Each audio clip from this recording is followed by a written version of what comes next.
Marguerite Bourgeois, je vous en parlerai comme d'une grande amie, parce que c'est une femme de gros bon sens, premièrement, et deuxièmement, c'est une résistante. Elle est arrivée ici pour enseigner. Il n'y a pas d'enfants. Elle ne s'est pas mise à pleurer et à dire « Qu'est-ce que je vais faire? Je vais me retourner chez nous. » Elle dit « Bon, on se retrousse les manches et on construit, on fait quelque chose. » Marguerite Bourgeois, elle m'a inspirée aussi dans sa résistance. C'est une femme qui a osé. Nous autres, on entend ces mots-là, oser, puis on ose quoi? T'sais?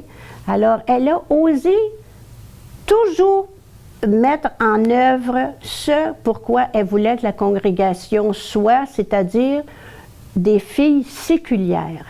On va être avec le monde ordinaire, dans l'Église. On va être juste présente, sans guimpe ni voile, sans signe distinctif, mêlée dans la pâte. Alors ça, je trouve ça tellement inspirant. Je ne dis pas que Marguerite était visionnaire, mais je dis que Marguerite voyait de son temps les besoins qu'il fallait remplir. Moi non plus, je ne suis pas une visionnaire. Je regarde autour de moi, je regarde la société dans laquelle je vis, je suis les mouvements avec le groupe Solidarité Justice, entre autres, où est-ce qu'on analyse les situations politiques, économiques, sociales, religieuses de notre temps, de notre époque. Et puis, ben, j'essaie de répondre.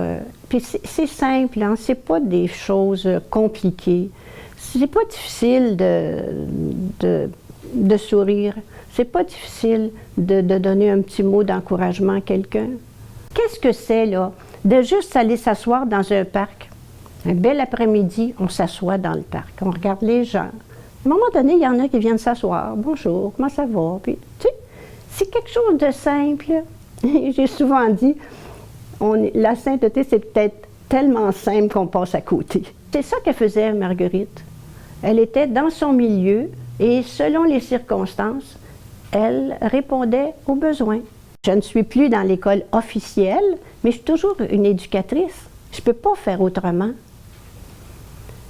Il y a des enfants, quand je vois des enfants qui ont de la difficulté en mathématiques, bien, je leur donne un coup de pouce. Céline est à la maison, elle a enseigné le français. On donne encore un autre coup de pouce.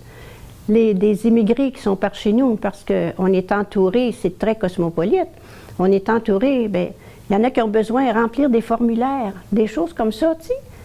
On est juste là, selon le besoin, de là où on a les pieds. C'est tout, c'est simple.